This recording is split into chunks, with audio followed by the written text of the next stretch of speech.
जिसके बाद हमें कुछ देर बाद का सीन दिखाया जाता है जहाँ पर सभी लोगों ने अब खाना खा लिया होता है और हेवनली डीमन किम और एली के साथ बातें कर रही होती है और हेवनली डीमन बोलती है, हमें इतना अच्छा खाना खिलाने के लिए आप लोगों का शुक्रिया, लेकिन अब मैं तुमसे एक सवाल पूछना चाहती हूँ, क्या तुम आउटसाइड लैंड से यहाँ पर आए हो और क्या बाहर के लोगों ने इस बीमारी का इलाज तलाश कर लिया है? और ये सुनकर किम और एली पहले तो आपस में एक दूसरे की तरफ देख रहे होते हैं, लेकिन एक साथ किम बोलता है, मैम इस बारे में अभी कोई क्योर तो तलाश नहीं किया गया है, लेकिन सब लोग इसका इलाज तलाश करने में लगे हुए हैं। तो ये सुनकर हेवनली डीमन बोल रही होती है, अच्छा अगर ऐसा है तो तुम लोग यहाँ पर क्या कर रहे हो, क्या इस बारे में तुम लोग मुझे बता सकते हो? जिसके बाद किम बोलता है, मैम हम असलियत में इस बीमारी का इलाज तलाश करने के लिए ही आए हैं और मैंने आपको इस लेडी के बारे में तो बताया ही नहीं। मेरे साथ ये जो लेडी मौजूद है ये एक बहुत ही बड़ी मेडिसिन मेकर है और ये यहाँ पर मेरे साथ इस बीमारी के एंटीडोट को ही तलाश करने के लिए आई है। और किम की बातें सुनने के बाद मेडिसिन किंग को काफी ज्यादा गुस्सा आ रहा होता है, लेकिन वो कुछ भी नहीं बोल रहा होता। जिसके बाद एली इन लोगों से बोलती है, मैम किम ने आप लोगों से बिल्कुल ठीक कहा है, हम लोग यहाँ पर इस बीमारी का एंटीडोट तलाश करने के लिए ही आए हैं, लेकिन इस चीज में हमें आपकी हेल्प की जरूरत है, क्या आप लोग हमारी किसी भी तरीके से हेल्प कर सकते हैं? और एली की बात सुनकर वो दोनों ही काफी ज्यादा हैरान हो गए होते हैं और ऐसा लग रहा होता है जैसे कि वो एक दूसरे से पूछ रहे हो कि उन्हें इनकी हेल्प करनी चाहिए या नहीं। और हमें दिखाया जाता है कि वो दोनों ही एक गुफा के अंदर चले गए होते हैं और कुछ देर के बाद वो दोनों ही इस गुफा के अंदर से बाहर आ जाते हैं। लेकिन जब वो इस गुफा से बाहर आए होते हैं तो एली इन्हें देखकर काफी ज्यादा हैरान हो गई होती है, क्योंकि हमें पता चलता है कि ये दोनों ही अपने साथ एक कॉफिन को उठाकर लाए होते हैं। जिसके बाद वो इस कॉफिन को इन सभी के सामने रख देते हैं और वो इस कॉफिन को ओपन कर देते हैं और हमें दिखाया जाता है कि इस कॉफिन के अंदर इन्होंने एक ज़ॉम्बी को बांध कर रखा हुआ होता है। और किम इस ज़ॉम्बी को देखकर काफी ज्यादा हैरान हो गया होता है और वो बोलता है, आखिर तुम लोगों ने इस ज़ॉम्बी को बांध कर क्यों रखा हुआ है, आखिर ये है कौन? तो हेवनली डीमन बोलती है, ये पर्सन वुडोंग सेक्ट का लीडर है और मरने से पहले इस लीडर ने बोला था कि अगर कोई भी पर्सन इसकी बॉडी के ऊपर रिसर्च करना चाहे तो वो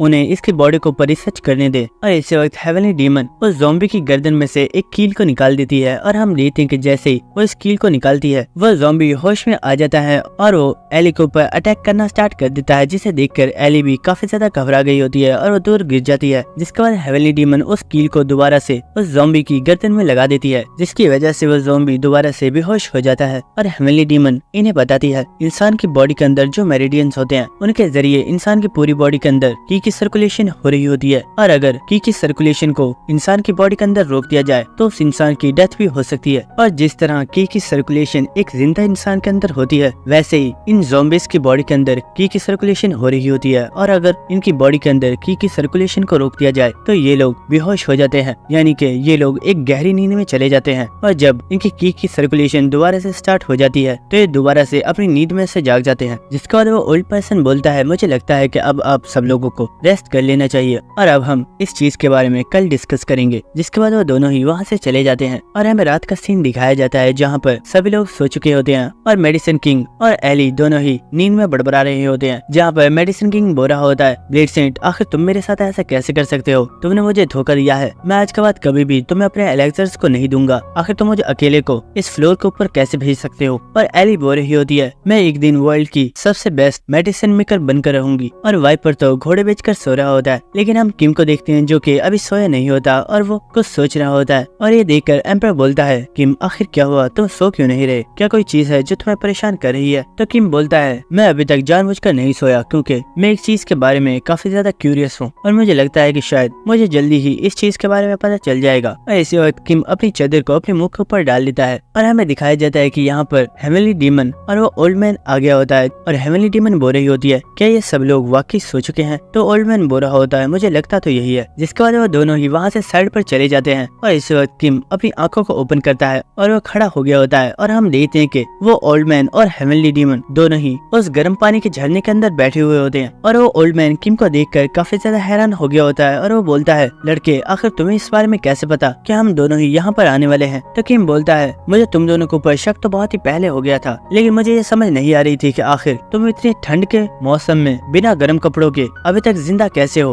और तुम पूरे 2 साल तक इस बर्फीले इलाके में सरवाइव कैसे कर पाए हो। और मैंने देखा था कि जब तुम लोग आपस में फाइट कर रहे थे तो तुम लोगों ने बिल्कुल भी अपने ऑरा को इस्तेमाल नहीं किया था। इसका साफ मतलब यही है कि तुम लोग अपने ऑरा को इस्तेमाल नहीं कर सकते क्योंकि तुम लोगों ने अपने ऑरा को किसी एक मेन पॉइंट पर फोकस किया हुआ है। लेकिन आप लोगों को घबराने की जरूरत नहीं है और आपको मुझे सच सच बता देना चाहिए। तो किम की बात सुनकर हेवनली डीमन बोलती है, ओल्ड मैन मुझे लगता है तुम्हें इस लड़के को सब कुछ सच बता देना चाहिए। तो ये सुनकर वो ओल्ड मैन बोल रहा होता है, हेवनली हेवनली डीमन आखिर ये तुम क्या कह रही हो, हम इस बारे में इन लोगों को नहीं बता सकते। तो हेवनली डीमन बोलती है यहाँ पर ऐसा कुछ भी नहीं है जिसे छुपा कर हमें कुछ फायदा हो सकता है, इसलिए तुम्हें इस लड़के को सबको सच बता देना चाहिए। तो ये सुनकर वो ओल्ड मैन भी इसके लिए मान गया होता है और वो अपनी गर्दन पर से अपनी शर्ट को उतार देता है और हमें दिखाया जाता है कि इस पर्सन की बॉडी के अंदर जितना भी वायरस होता है उसने इस तमाम वायरस को अपनी कमर के ऊपर फोकस किया हुआ होता है, जिसकी वजह से वो वायरस इसकी बॉडी के अंदर नहीं फैला होता। और ये देखकर एम्परर भी काफी ज्यादा हैरान हो गया होता है और वो बोल रहा होता है इन लोगों ने इतने साल से इस वायरस को अपनी बॉडी के सिर्फ एक हिस्से पर फोकस किया हुआ है और ये बहुत ही मुश्किल से अपनी जिंदगी को गुजार रहे हैं। जिसके बाद वो ओल्ड मैन किंग को बताता है कि उसने और हेवनली डीमन दोनों ने ही अपनी की सर्कुलेशन को कंट्रोल किया हुआ है, जिसकी वजह से वो लोग अभी तक इस वायरस से बचे हुए हैं। और वो ओल्ड पर्सन किंग को और भी काफी ज्यादा चीजें बता रहा होता है जो कि दोस्तों बिल्कुल भी काम की नहीं है, इसलिए अगर मैं उन्हें आपको ना ही बताऊं तो ही अच्छा है। इसके बाद हमें नेक्स्ट सीन दिखाया जाता है जहाँ पर हम देखते हैं कि किम इन लोगों से बोल रहा होता है आखिर तुम लोगों ने इतने टाइम से खुद को संभाला कैसे हुआ है। तो सुनकर हेवनली डीमन और वो ओल्ड मैन दोनों ही एक दूसरे की तरफ देख रहे होते हैं और वो दोनों ही उस गुफा से बाहर जा रहे होते हैं और वो किम को अपने पीछे आने के लिए बोलते हैं। जिसके बाद हमें दिखाया जाता है कि वो चलते हुए उस गुफा से काफी ज्यादा दूर आगे होते हैं और हम देखते हैं कि ये लोग उसी जगह पर आगे होते हैं जहाँ पर वो ज़ॉम्बीज़ मौजूद होते हैं। जिसके बाद हेवनली डीमन जंप करके उस पहाड़ी से नीचे आ जाती है और वो इन ज़ॉम्बीज़ को उठाकर उस पहाड़ी के ऊपर ले आती है और वो ओल्ड मैन भी बिल्कुल ऐसे ही कर रहा होता है और वो अपने डिसाइपल्स को उठाकर पहाड़ी के ऊपर ला रहा होता है। लेकिन इस चीज में ये दोनों ही काफी ज्यादा थक चुके होते हैं, लेकिन ये लोग हार नहीं मान रहे होते हैं और वो जाकर अपने तमाम डिसाइपल्स को पहाड़ी के ऊपर इकट्ठा करते हैं। और इस चीज में काफी ज्यादा देर गुजर गई होती है, लेकिन हम दिखाया जाता है कि इन्होंने अपने तमाम डिसाइपल्स को पहाड़ी के ऊपर इकट्ठा कर लिया होता है। और हेवनली डीमन बोलती है तो तुमने पूछा था आखिर हम लोगों ने इतने टाइम से खुद को संभाला कैसे हुआ है। इसकी वजह सिर्फ एक ही है कि हमने डिसाइड किया है कि हम लोग इस बीमारी के हाथों से नहीं मरेंगे, बल्कि अगर हमें मरना ही है तो हम अपने दुश्मन के हाथ से मरना पसंद करेंगे। और हम देखते हैं कि हेवनली डीमन और वो ओल्ड पर्सन दोनों ही एक दूसरे को रिस्पेक्ट दे रहे होते हैं। जिसके बाद वो दोनों ही अपने अपने सेक्ट और अपने नाम को एक दूसरे के सामने रिप्रेजेंट कर रहे होते हैं। जिसके बाद वो दोनों ही एक दूसरे को लाइफ और डेथ मैच के लिए चैलेंज करते हैं और वो एक दूसरे के साथ फाइट करना स्टार्ट कर देते हैं। और ये सब चीजें किम और एम्परर दोनों ही देख रहे होते हैं और किम बोल रहा होता है एम्परर क्या तुम्हें समझ में आई आखिर यहाँ पर हो क्या रहा है। तो एम्परर बोलता है हाँ मुझे काफी ज्यादा चीजें समझ आई हैं। ये दोनों ही बहुत ही ज्यादा पावरफुल मार्शल आर्टिस्ट हैं और बहुत ही जल्दी इन दोनों की ही डेथ इस वायरस की वजह से होने वाली है, लेकिन इन लोगों ने डिसाइड किया है कि ये इतनी आसानी से अपनी डेथ को एक्सेप्ट नहीं करेंगे और ये मरते दम तक इस वायरस के साथ फाइट करेंगे। जिसके बाद हमें शाम का सीन दिखाया जाता है जहाँ पर हम देखते हैं कि ये तीनों ही अब दोबारा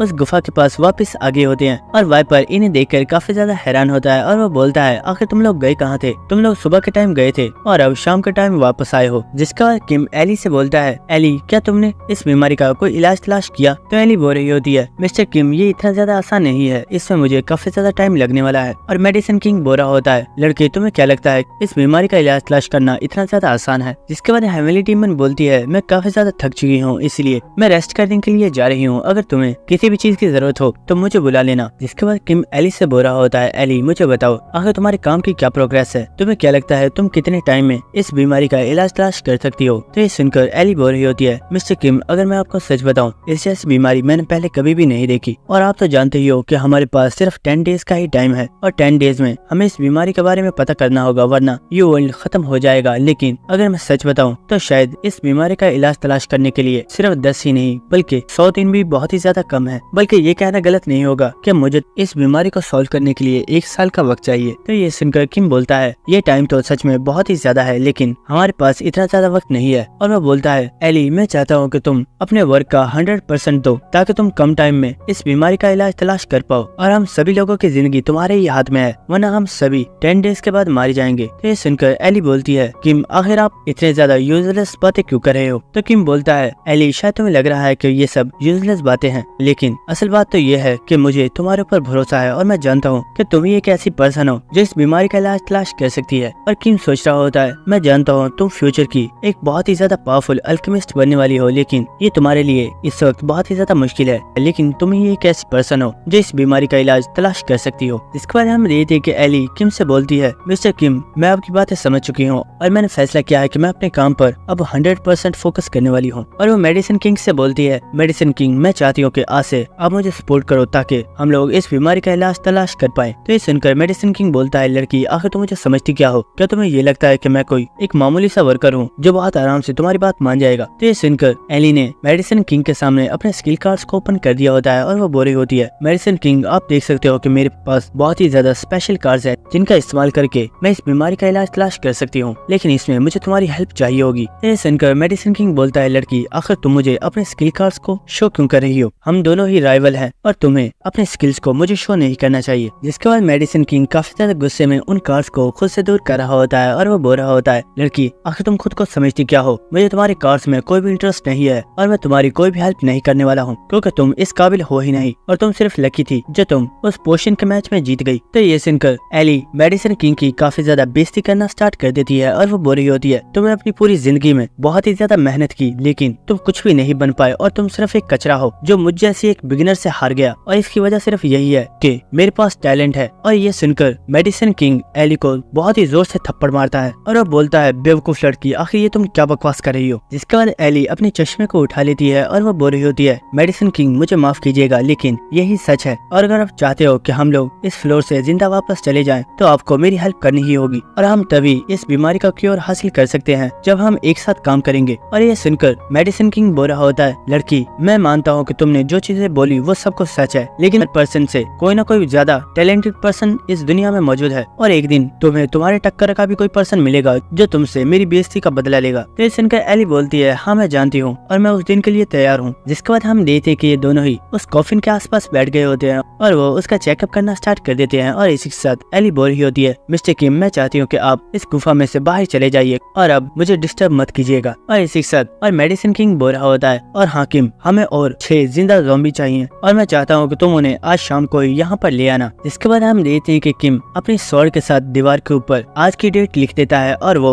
इस गुफा में से बाहर चला जाता है। और हमें शाम का सीन दिखाया जाता है जहाँ पर किम अपने साथ और ज़ॉम्बीज को ले आया होता है और वो इन तमाम ज़ॉम्बीज को एली को दे देता है। और इसी के साथ किम हमें बता रहा होता है, जब से मैंने एली को पूरे फोकस के साथ काम करने के लिए कहा है, एली हर टाइम बस ज़ॉम्बीज का ट्रीटमेंट करने में लगी रहती है और उसे अपनी हेल्थ की भी परवाह नहीं है। और हेवनली डीमन और वो ओल्ड मैन ये दोनों ही रोजाना आपस में फाइट करते रहते हैं और मैं बस इनकी फाइट को ही देखता रहता हूँ। और हमें दिखाया जाता है कि अब पूरा एक हफ्ता गुजर गया होता है और हमें दिखाया जाता है कि गुफा के बाहर काफी ज्यादा बारिश हो रही होती है और किम हेवनली डीमन के पास बैठा हुआ होता है और हेवनली डीमन बोल रही होती है, आज बाहर का मौसम काफी ज्यादा खराब है और आज हम बाहर नहीं जा पाएंगे। और हेवनली डीमन वहाँ पर मोमबत्तियों को जला रही होती है। जिसके बाद हमें नेक्स्ट सीन दिखाया जाता है जहाँ पर जब हेवनली डीमन और वो ओल्ड मैन सोकर उठे होते हैं तो ओल्ड मैन बोल रहा होता है, हेवनली डीमन क्या तुम मुझे सुन सकती हो? मैं तुमसे माफी मांगना चाहता हूँ क्योंकि मुझे लगता है कि शायद अब से मैं तुम्हारे साथ फाइट नहीं कर पाऊंगा। और हमें दिखाया जाता है कि वो ओल्ड मैन रो रहा होता है और ये देखकर हेवनली डीमन कुछ भी नहीं बोल रही होती है। जिसके बाद हमें नेक्स्ट सीन दिखाया जाता है जहाँ पर स्टोरी सुनाने वाला हमें बता रहा होता है, अब इस जगह पर इन तमाम लोगों को टोटल 9 डेज हो चुके हैं और अब सिर्फ एक दिन ही बाकी रह गया है और 10 डेज के बाद ये वर्ल्ड मुकम्मल तौर पर डिस्ट्रॉय हो जाएगा। और इसी के साथ हम देखते हैं कि एली उस ओल्ड मैन को चेक कर रही होती है। जिसके बाद एली बोलती है, मुझे माफ कर दीजिए लेकिन मैं इसमें कुछ भी नहीं कर सकती और शायद मैं इन्हें नहीं बचा सकती। और ये सुनकर हेवनली डीमन काफी ज्यादा गुस्से में आ गई होती है और वो उस ओल्ड मैन से बोलती है, आखिर तुम जमीन पर क्यों पड़े हुए हो? चलो अब खड़े हो जाओ। तो ये सुनकर वो ओल्ड मैन बोलता है, हेवनली डीमन मुझे माफ कर दो, मेरे अंदर अब तुमसे फाइट करने की हिम्मत नहीं है। मैंने तुमसे प्रॉमिस किया था कि मैं मरते दम तक तुमसे फाइट करूंगा, लेकिन तुम सच में मुझसे बहुत ही ज्यादा स्ट्रॉन्ग हो। और ये सुनकर हेवनली डीमन को काफी ज्यादा गुस्सा आ रहा होता है और हम देखते हैं कि उसकी बॉडी के अंदर से काफी ज्यादा ब्लैक ऑरा निकल रहा होता है, जिसे देखकर किम और एली दोनों ही काफी ज्यादा हैरान हो गए होते हैं। और हम देखते हैं कि हेवनली डीमन काफी ज्यादा गुस्से में उस ओल्ड मैन को उठने के लिए बोल रही होती है, लेकिन ओल्ड मैन बस हेवनली डीमन से माफी मांग रहा होता है और वो बोलता है, हेवनली डीमन मैं चाहता हूँ तुम मुझे मार डालो क्योंकि मैं मरने के बाद एक ज़ॉम्बी नहीं बनना चाहता। और हम देखते हैं कि हेवनली डीमन को इस ओल्ड मैन की ऐसी बातें सुनकर काफी ज्यादा गुस्सा आ रहा होता है और वो बोल रही होती है, अगर तुम सच में मरना चाहते हो तो ठीक है, मैं तुम्हारी आखिरी विश को पूरा जरूर करूंगी। और इसी वक्त वो अपने पास से एक बहुत ही ज्यादा बड़ी कुल्हाड़ी को निकाल लेती है और वो उस कुल्हाड़ी को उस ओल्ड मैन को दिखाते हुए बोलती है, ओल्ड मैन क्या तुम जानते हो ये तुम्हारी कुल्हाड़ी है और इसे मैंने ही छुपा दिया था। क्या इस कुल्हाड़ी को देखने के बाद भी तुम्हें गुस्सा नहीं आ रहा है? चलो अब खड़े हो जाओ और इस कुल्हाड़ी को मुझसे छीनने के बाद मुझसे फाइट करो और तभी मैं तुम्हें मारूंगी। और हम देखते हैं कि ओल्ड मैन हेवनली डीमन की बातें सुनकर रोना स्टार्ट कर देता है और यहाँ पर फर्स्ट टाइम वो हेवनली डीमन का नाम लेता है और वो बोलता है, बाय हुआन मुझे माफ कर देना, लेकिन शायद यही मेरा एंड है और अब मैं मरने वाला हूँ। और ये सुनते ही हेवनली डीमन अपनी कुल्हाड़ी के साथ उस ओल्ड मैन के ऊपर अटैक कर देती है, लेकिन हम देखते हैं कि हेवनली डीमन ने उस ओल्ड मैन के ऊपर अटैक नहीं किया होता और वो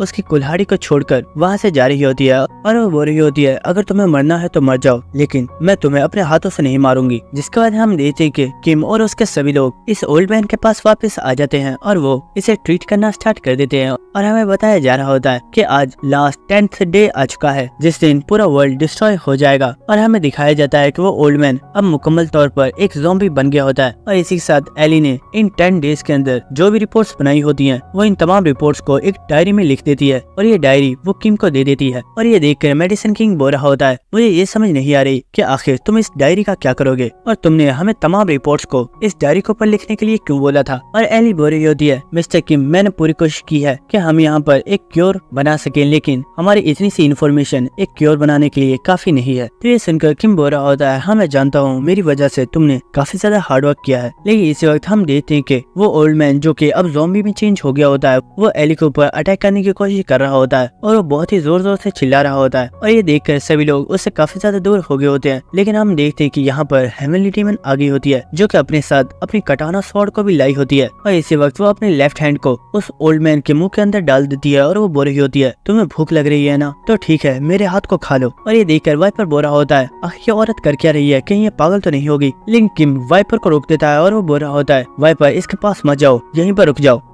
और इसी वक्त वो अपने ऑरा को अपने हाथ में एक्टिवेट करती है जिससे वो बहुत ही आसानी से मार्शल अलायंस के लीडर के सर को ही डिस्ट्रॉय कर देती है। और हम देखते हैं कि वो अपने हाथ की तरफ देखते हुए हल्का सा स्माइल कर रही होती है। लेकिन इसी वक्त हेवनली डीमन बहुत ही खतरनाक तरीके से हंसना स्टार्ट कर देती है और ये देखकर किम काफी ज्यादा हैरान हो गया होता है। लेकिन एम्परर उससे बोलता है किम हेवनली डीमन की बॉडी के अंदर जो वायरस था उसने उसके दिमाग के ऊपर असर करना स्टार्ट कर दिया है और मुझे लगता है कि तुम्हें यहाँ से भागना चाहिए क्योंकि ये औरत अब मुकम्मल तौर पर पागल हो गई है। और हम देखते हैं कि हेवनली डीमन की बॉडी के अंदर से बहुत ही ज्यादा पावरफुल ब्लैक ऑरा निकल रहा होता है और हेवनली डीमन इन लोगों की तरफ देखते हुए स्माइल करते हुए बोल रही होती है तुम लोग कौन हो, क्या तुम लोग भी इस ओल्ड मैन के साथी हो और क्या तुम लोग मुझे यहाँ पर मारने के लिए आए हो। और इसी वक्त वो अपनी स्वॉर्ड को ऊपर उठा लेती है और वो बोल रही होती है ठीक है आखिर देख क्या रहे हो, चलो जल्दी करो और मेरी तरफ आ जाओ, मैं तुम सभी को मार डालूंगी। और ये देखकर किम बोल रहा होता है जल्दी करो और सभी भागो यहाँ से। लेकिन हम देखते हैं कि हेवनली डीमन बहुत ही तेजी के साथ मेडिसिन किंग की गर्दन को काट डालती है और वो सीधे ही वाइपर की तरफ जा रही होती है। और इसी वक्त किम भी एली को लेकर बहुत ही तेजी से वहाँ से भाग रहा होता है और हेवनली डीमन को अपनी तरफ आता हुआ देखकर वाइपर बोल रहा होता है कि मेरी फिक्र मत करना, जल्दी करो और निकलो यहाँ से, तब तक मैं इसे यहीं पर रोकने की कोशिश करता हूँ। लेकिन हम देखते हैं कि हेवनली डीमन ने अपनी एक बहुत ही ज्यादा खतरनाक टेक्निक को एक्टिवेट कर दिया होता है और वो वाइपर के ऊपर एक बहुत ही ज्यादा पावरफुल अटैक करती है और हमें एक कटने की आवाज आती है, यानी कि हेवनली डीमन ने वाइपर को अपने एक ही अटैक के साथ मार डाला है। और हम एली को देखते हैं जो कि किम से बोल रही होती है किंग ऑफ डेथ मुझे नहीं पता मैं यहाँ पर बच पाऊंगी या नहीं, लेकिन पता नहीं क्यों लेकिन फिर भी मुझे ऐसा लग रहा है कि आप सब कुछ ठीक कर दोगे। और हम देखते हैं कि हेवनली डीमन किम के बहुत ही ज्यादा करीब आ गई होती है और हेवनली डीमन किम और एली दोनों को ही यहीं पर मार डालती है। और इसी वक्त सिस्टम की तरफ से किम को बताया जाता है आपकी डेथ हो गई है और आपको 24 घंटे टाइम में पीछे भेजा जा रहा है। जिसके बाद हमें एक नेक्स्ट सीन दिखाया जाता है जहाँ पर एक छोटी सी बच्ची को उसकी मदर बर्फ के इलाके में छोड़कर जा रही होती है और वो लड़की अपनी मदर को आवाज़ें दे रही होती है और वो बोल रही होती है मदर आखिर आप कहाँ जा रही हो, मुझे यहाँ पर छोड़कर मत जाइए, मुझे अपने साथ ले चलिए। लेकिन उस लड़की की मदर उसकी बात नहीं सुनती और वो वहाँ से चली जाती है। और इसी वक्त हम देखते हैं कि किम की आँख खुल गई होती है और किम फौरन से एम्पर से बोलता है एम्पर क्या तुम्हें सब कुछ याद है जो तुमने उन नोट्स में रीड किया था। तो एम्पर बुरा होता है मैंने उन सभी को रीड करके याद कर लिया है और आप फिक्र मत करो। तो ये सुनकर किम बोलता है चलो अच्छा हुआ कि तुमने उन्हें पहले ही याद कर लिया था, चलो जल्दी करो और चेक करो कि यहाँ पर इन तमाम स्किल्स में से सबसे ज्यादा बेस्ट स्किल कौन सी है। तो ये सुनकर एम्पर बोलता है किम यहाँ पर सभी स्किल्स ही बहुत ही ज्यादा अच्छी हैं, लेकिन ये स्किल मुझे काफी ज्यादा यूनिक लगी। और एम्पर किम को इस स्किल के बारे में बताता है कि इस स्किल का नाम हेवनली डिमोनिक आर्ट्स है और ये स्किल और कोई नहीं बल्कि वही स्किल है जिससे हेवनली डीमन ने वाइपर के ऊपर अटैक किया था और उसने अपने एक ही अटैक के साथ वाइपर को जान से मार डाला। ये एक बहुत ही ज्यादा पावरफुल और खतरनाक टेक्निक है। और इसी वक्त एम्पर इस टेक्निक की फर्स्ट फॉर्म को किम को इस्तेमाल करके दिखाता है जो कि देखने में काफी ज्यादा पावरफुल लग रही होती है और ये देखकर किम भी काफी ज्यादा हैरान हो गया होता है। लेकिन एम्पर बोलता है इतना हैरान होने की जरूरत नहीं है, जिस टेक्निक को अभी मैंने इस्तेमाल किया है वो हेवनली डीमन की टेक्निक नहीं है बल्कि ये मेरी खुद की एक टेक्निक है और जिस तरीके से मैंने इस टेक्निक को इस्तेमाल किया है इसी तरीके से बिल्कुल हेवनली डीमन की टेक्निक को इस्तेमाल किया जाता है, लेकिन क्योंकि ये एक डिमोनिक टेक्निक है इसलिए ये बहुत ही ज्यादा पावरफुल और खतरनाक है और इसके अटैक से कोई भी नहीं बच सकता। लेकिन इस टेक्निक के टोटल 7 स्टेजेस हैं। अगर तुम्हें इस टेक्निक को मास्टर करना है तो तुम्हें इन 7 स्टेजेस को मास्टर करना होगा और साथ ही एम्परर किम को इन तमाम टेक्निक्स को परफॉर्म करके दिखा रहा होता है, जिसका किम बोलता है तुमने मुझे इस टेक्निक के बारे में बता तो दिया, लेकिन क्या मुझे इसे कॉपी करना चाहिए या नहीं? तो एम्परर बोलता है किम ये तुम्हारे ऊपर डिपेंड करता है कि तुम किस स्किल को चूज करते हो, लेकिन भले ये टेक्निक बहुत ही ज्यादा पावरफुल है पर इसे मास्टर करना बहुत ही ज्यादा मुश्किल है और कोई नॉर्मल पर्सन इसे मास्टर नहीं कर सकता। तो ये सुनकर किम कुछ देर के लिए सोच रहा होता है और वो बोलता है तो ठीक है, मैंने डिसाइड कर लिया है कि मैं इसी स्किल को कॉपी करूंगा। तो ये सुनकर एम्परर बोलता है बेवकूफ मत बनो, यहाँ पर और भी गोल्डन टेक्निक्स मौजूद हैं और तुम उन्हें भी कॉपी कर सकते हो, तो आखिर तुम इस स्किल को ही कॉपी क्यों करना चाहते हो? तो ये सुनकर किम बोल रहा होता है तुम इतना ज्यादा गुस्सा मत करो, मैं इस स्किल को कॉपी इसलिए करना चाहता हूँ क्योंकि ये स्किल हेवनली डीमन के कल्ट की मेन टेक्निक है। अगर मैं इस टेक्निक को मास्टर कर लेता हूँ तो हो सकता है कि हम आसानी से इस स्टेज को भी क्लियर कर लें। और इसी वक्त किम इस सिल्वर कार्ड को चूज कर लेता है, जिसकी वजह से किम की सिलेक्शन कंप्लीट हो जाती है और इसी के साथ किम को 24 घंटे टाइम में पीछे भेज दिया जाता है। इसके बाद हमें नेक्स्ट सीन दिखाया जाता है जहाँ पर हम देखते हैं कि वाइपर काफी ज्यादा गुस्सा कर रहा होता है और वो बोल रहा होता है यहाँ पर तो काफी ज्यादा ठंड है, अगर उस कमीने ने हमें पहले ही बता दिया होता कि वो हमें इस बर्फीले इलाके में टेलीपोर्ट करने वाला है तो हम अपने साथ कुछ गर्म कपड़े भी ले आता। इसी वक्त हम देखते हैं कि किम एली के पास आकर उसके हाथ को पकड़ लेता है और वो अपने ऑरा के साथ उसकी बॉडी को वार्म कर रहा होता है और ये देखकर एली काफी ज्यादा खुश हो जाती है और वो किम का शुक्रिया अदा कर रही होती है। लेकिन इसी के साथ किम एली के साथ अपनी प्रीवियस मेमोरी को याद कर रहा होता है जहाँ पर एली मरते हुए किम से ये बोल रही होती है मुझे तुम्हारे ऊपर पूरा यकीन है और मैं जानती हूँ कि तुम सब कुछ ठीक कर दोगे। और इसी वक्त किम बोलता है दोस्तों मुझे लगता है मैंने वहाँ पर कुछ देखा है, हमें उस तरफ चलना चाहिए। तो किम की बात सुनकर वो सभी लोग इन ज़ॉम्बीज़ के पास आ गए होते हैं और वाइपर इन ज़ॉम्बीज़ को देखकर काफी ज्यादा हैरान होता है और वो बोल रहा होता है आखिर ये है क्या ये कोई मूर्तियाँ हैं या फिर ये कोई इंसान है? तो किम बोलता है ये सभी इंसान थे लेकिन ये काफी टाइम पहले ही मर चुके हैं और ये सभी अब ज़ॉम्बीज़ बन चुके हैं। तो ये सुनकर वाइपर बोलता है आखिर तुम्हें इस बारे में कैसे पता कि ये लोग इंसान नहीं बल्कि ज़ॉम्बीज़ हैं? तो किम बोलता है क्या तुमने इसे नोटिस किया, इस मूर्ति के दांतों में गोश्त लगा हुआ है और ये चीज साफ रिप्रेजेंट करती है कि इस इंसान ने ही इस चीज का गोश्त खाया है और ये गोश्त इतना ज्यादा पुराना भी नहीं है, जबकि ये साफ पता चल रहा है कि इंसान अब से काफी टाइम पहले ही मर चुका है। और हम देखते हैं कि एली ने भी अपनी स्किल को एक्टिवेट किया हुआ होता है और वो बोल रही होती है किंग ऑफ डेथ ने जो कुछ भी बोला है वो सब कुछ ही ठीक है, इस इंसान की डेथ आज से 3 साल पहले ही हो गई है और ये वाकई एक ज़ॉम्बी है। और ये सुनकर मेडिसिन किंग बोल रहा होता है मुझे ज़ॉम्बीज़ की मूवीज तो बचपन से ही पसंद नहीं है, लेकिन मुझे यकीन नहीं हो रहा कि अब मुझे इन ज़ॉम्बीज़ के ऊपर ही रिसर्च करनी होगी। तो ये सुनकर किम बोलता है एली और मेडिसिन किंग मेरी बात सुनिए, मेरे पास एक स्पेशल स्किल है जिसके जरिए मैं इन ज़ॉम्बीज़ के बारे में इंफॉर्मेशन हासिल कर सकता हूँ और मैंने अपनी स्किल के जरिए इस ज़ॉम्बी को चेक कर लिया है और अब मैं तुम्हें इस ज़ॉम्बी की इंफॉर्मेशन बता सकता हूँ। तो ये सुनकर एली और मेडिसिन किंग दोनों ही काफी ज्यादा हैरान हो रहे होते हैं। लेकिन इसी के साथ हमें एक प्रीवियस मेमोरी दिखाई जाती है जहाँ पर किम और एम्परर दोनों ही एली की डायरी को याद करने की कोशिश कर रहे होते हैं और एम्परर बोल रहा होता है तुम तो बहुत ही ज्यादा लेजी हो, तुम सुबह से पेज नंबर 3 को याद करने की कोशिश कर रहे हो लेकिन अभी तक तुम्हें वो याद नहीं हुआ है जबकि मैंने उसे याद कर लिया है। तो किम बोल रहा होता है अपनी बकवास बंद करो, मुझे पेज नंबर 1 और 2 बहुत ही अच्छे से याद हो गए हैं और चाहो तो मैं तुम्हें उन्हें सुना भी सकता हूँ। जिसके बाद हमें प्रेजेंट सीन दिखाया जाता है जहाँ पर किम ने एली को इन ज़ॉम्बीज़ के बारे में काफी ज्यादा इन्फॉर्मेशन बता दी होती है और इन सब चीजों के बारे में सुनकर एली भी काफी ज्यादा हैरान हो रही होती है और वो बोल रही होती है मिस्टर किम आपकी स्किल ने तो हमारा काफी ज्यादा टाइम सेव कर लिया है और हम इस ज़ॉम्बी के बारे में अब काफी आसानी से रिसर्च कर सकते हैं। तो ये सुनकर किम सोच रहा होता है एली मुझे माफ कर देना, लेकिन मैंने जो कुछ भी तुम्हें बताया है इस सब चीजों के बारे में तुमने ही रिसर्च किया था, लेकिन अब इस चीज का सारा क्रेडिट मुझे ही जाने वाला है। जिसके बाद हम मेडिसिन किंग को देखते हैं जो कि अपने सर को खुजा रहा होता है और वो बोल रहा होता है मुझे लगता है हम इस फ्लोर को काफी आसानी से क्लियर कर लेंगे क्योंकि हमें इन ज़ॉम्बीज़ के बारे में पहले ही बहुत ही ज्यादा इन्फॉर्मेशन का पता चल चुका है। अब हमें किसी ऐसी जगह को तलाश करना चाहिए जहाँ पर जाकर हम रेस्ट कर सकें। लेकिन इसी वक्त उन्हें वहाँ पर किसी पर्सन की आवाज आती है और हमें दिखाया जाता है कि ये पर्सन और कोई नहीं बल्कि हेवनली डीमन और मार्शल अलायंस का लीडर होता है और ये हमेशा की तरह ही आपस में फाइट कर रहे होते हैं और ये दोनों ही एक दूसरे को बुरा भला बोल रहे होते हैं और इन्हें यहाँ पर देखकर सभी लोग काफी ज्यादा हैरान हो गए होते हैं और वो बोल रहे होते हैं आखिर ये दो लोग हैं कौन और ये यहाँ पर कर क्या रहे हैं। और किम भी हेवनली डीमन को को देखकर सोच रहा होता है इस वर्ल्ड में सिर्फ हेवनली डीमन ही एक ऐसी पर्सन है जो इस टेक्निक को सीखने में मेरी हेल्प कर सकती है, और अब इस टेक्निक को सीखने के लिए मेरे पास सिर्फ एक ही रास्ता है। और हम देखते हैं कि किम हेवनली डीमन के पास चला जाता है और हेवनली डीमन यहाँ पर इन लोगों को देखकर काफी ज्यादा हैरान होती है और वो बोलती है अगर तुम सब लोग कौन हो और तुम यहाँ पर कैसे आए। लेकिन इसी वक्त किम अपने घुटनों के ऊपर बैठ जाता है और वो बोलता है मेरा नाम किम है और मैं आउटसाइड लैंड से यहाँ पर आया हूँ और मैं आपका डिसाइपल बनना चाहता हूँ। और ये सुनकर हेवनली डीमन काफी ज्यादा हैरान हो गई होती है, जिसके बाद हमें कुछ देर बाद का सीन दिखाया जाता है जहाँ पर हेवनली डीमन बोल रही होती है नहीं बिल्कुल भी नहीं, मैं तुम्हें अपने डिसाइपल के तौर पर कभी भी एक्सेप्ट नहीं कर सकती। और वो किम को काफी ज्यादा सुना रही होती है और वो बोल रही होती है आखिर तुम हो कौन, मैं तो तुम्हें जानती भी नहीं, तुम अचानक से मेरे सामने आ गए हो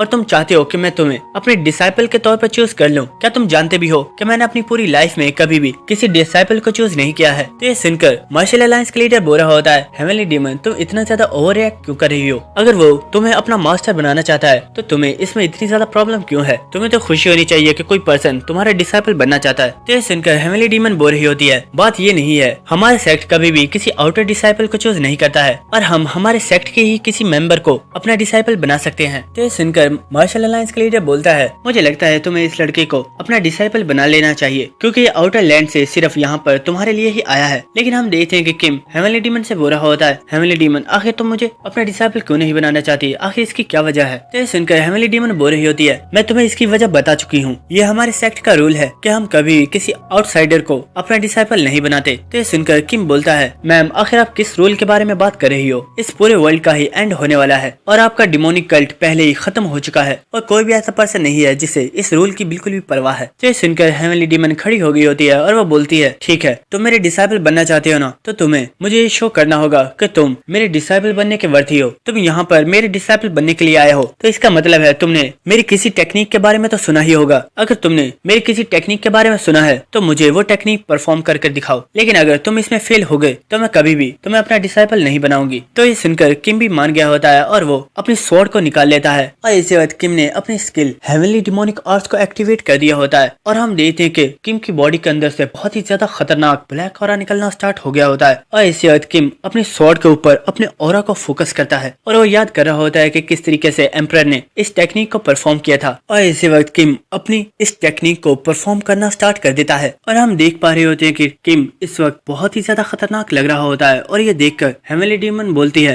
रुक जाओ, इस टेक्निक को यहीं पर रोक दो। लेकिन किम रुक नहीं रहा होता और वो अपनी टेक्निक को मुकम्मल परफॉर्म कर रहा होता है और ये देखकर हेवनली डीमन चिल्लाकर बोलती है मैंने कहा रुक जाओ, क्या तुम्हें मेरी बात समझ नहीं आ रही। और हम देखते हैं कि हेवनली डीमन ने अपने ब्लैक ऑरा को यूज करते हुए अपनी स्टिक के साथ किम की स्वॉर्ड को रोक लिया होता है और वो बोलती है मुझे बताओ आखिर कहां से तुमने इस स्किल को कहां से चुराया है, ये मेरे डिमोनिक कल्ट की मेन टेक्निक है, लेकिन कोई भी आउटसाइडर इस टेक्निक के बारे में नहीं जानता है, तो आखिर तुम्हें इस टेक्निक के बारे में कैसे पता है। लेकिन हम किम को देखते हैं जिसने अपनी लाइफ फोर्स को यूज किया होता है, जिसकी वजह से उसका ऑरा मुकम्मल तौर पर खत्म हो गया होता है और इस वक्त किम की हालत बहुत ही ज्यादा खराब होती है। लेकिन इसी वक्त हम हेवनली डीमन को देखते हैं जिसे किम के ऊपर बहुत ही ज्यादा गुस्सा आ रहा होता है और वह चिल्लाते हुए किम से बोल रही होती है मुझे बताओ आखिर तुमने इस स्किल को कहां से चुराया है। लेकिन इसी वक्त किम मुस्कुराना स्टार्ट कर देता है और हम देखते हैं कि किम इस वक्त काफी ज्यादा डेविल सी स्माइल दे रहा होता है, जिसे देखकर हेवनली डीमन भी काफी ज्यादा हैरान हो गई होती है और किम बोल रहा होता है तो मैम क्या मैं आपका डिसाइपल बनने के वर्दी हूँ या नहीं। और ये देखकर हेवनली डीमन भी काफी ज्यादा शॉक हो गई होती है और हम देखते हैं कि किम बेहोश होकर वहीं पर गिर जाता है, जिसके पास फौरन से एली और वाइपर आगे होते हैं और वाइपर बोल रहा होता है आखिर इस बेवकूफ ने अपनी लाइफ फोर्स को क्यों यूज किया है, इसकी बॉडी के अंदर से इसका सारा माना खत्म हो गया है। लेकिन किम तो हेवनली डीमन की तरफ देख रहा होता है और इसी वक्त एम्परर किम के सामने आता है और वो बोलता है तुम बिल्कुल अपनी मौत के पास से वापस लौट कर आए हो। लेकिन इसी के साथ एम्परर काफी ज्यादा हंसते हुए बोलता है तुम सच में एक बहुत ही बड़े पागल हो जो किसी भी चीज को हासिल करने के लिए किसी भी हद तक जा सकता है। और इसी के साथ एम्परर बोलता है मुझे सच में तुम्हारे ऊपर काफी ज्यादा फख्र है। और दोस्तों अगर अभी तक आप लोगों ने मेरे सेकंड चैनल को सब्सक्राइब नहीं किया है तो जाकर मेरे सेकंड चैनल को सब्सक्राइब कर लीजिएगा, उसका लिंक आपको डिस्क्रिप्शन और कमेंट बॉक्स में मिल जाएगा और मैं कल से ही उसके ऊपर से न्यू सीरीज को स्टार्ट कर दूंगा, तो आप लोग उसे चेकआउट जरूर कीजिएगा। Thank you.